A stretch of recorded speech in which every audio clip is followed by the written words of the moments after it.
Sports Director Ryan Smith, who was at A. Martin Stadium, the Pack hosting Beaumont West Brook, looking for their first district win. And you know what, Ryan? It looks like the team of Lufkin was working on all cylinders tonight.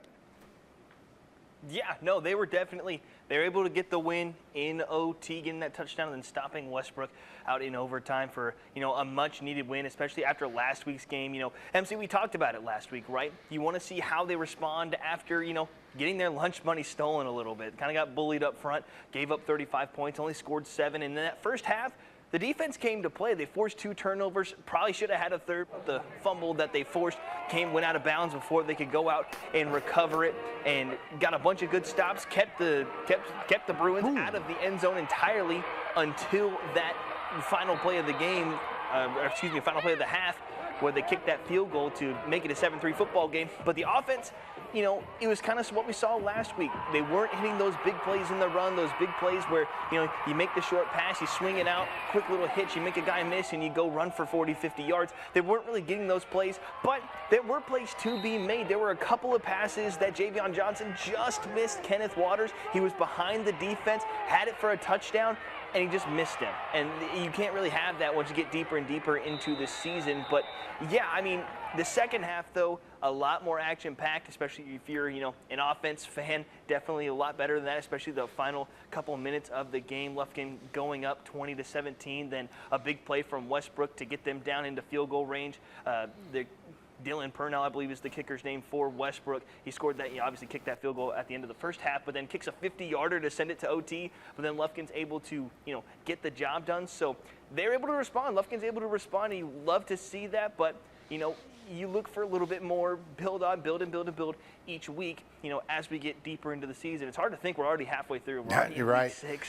So many of these teams are already, they just finished up their 6th game. So what I noticed, it's weird to think about. When we were watching the clips, I noticed when the Lufkin runner was running, he picks up a great block. And that's one of those little things downfield blocking that I think if they could do more of the little things, the big things will take care of themselves. This is a team, and you've seen them, that relishes on trying to come from behind, because they had the weapons to come from behind. And for this win to be 26-20, that speaks a lot to their, their resiliency, if you will. Now they have to build on this, don't they? Yeah, it could have been so easy to sit down and say, you have a chance to win the game, and you end up giving up a field goal, a 50-yard field goal to send it to OT, especially with the first-year head coach, a couple of new pieces on both sides of the ball starting throughout the season. It could have been really easy for this team to sit down and just kind of hang their heads, oh, we should have won it in, regulation, and then, fall just short in OT. But obviously, able to get the job done, picking up the touchdown, and then, getting a stop against Westbrook. But yeah, you talk about that, that big run for the lone touchdown in the first half from Robert Thomas.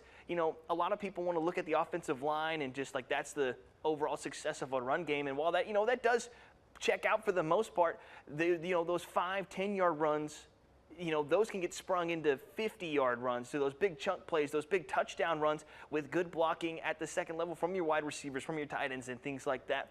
And that's something that, Lufkin hasn't necessarily gotten these last couple of games. And that's why you've seen, a lot of these shorter plays, these hitch routes, these swing routes, these, RPO style plays, these running games, these extensions of the runs and the runs. That's why you haven't seen them, pop off like you did, against Nacogdoches, who has looked really good so far this year, and then against Little Rock Southwest, obviously an out-of-state team, but still, you saw big plays consistently because you saw that secondary level blocking be able to, sustain and then open up holes downfield.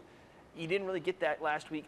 And It took a little bit for them to get it this week. So, like I said, you really want to build on that. Still a lot of season left. You're sitting at 1-1. That's why it's not you just have to win your division to make the postseason, but it's those top 4 spots. It's just about getting into the dance. It's like March Madness, right?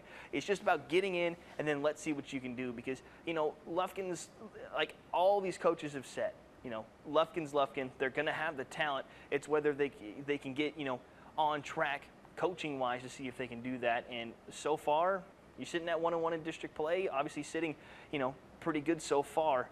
heading into these last couple weeks of the season, which, like I said, is just insane to think about. And no doubt, there's a lot they can take from tonight's game film and add on to and wipe out some of the other messy stuff. That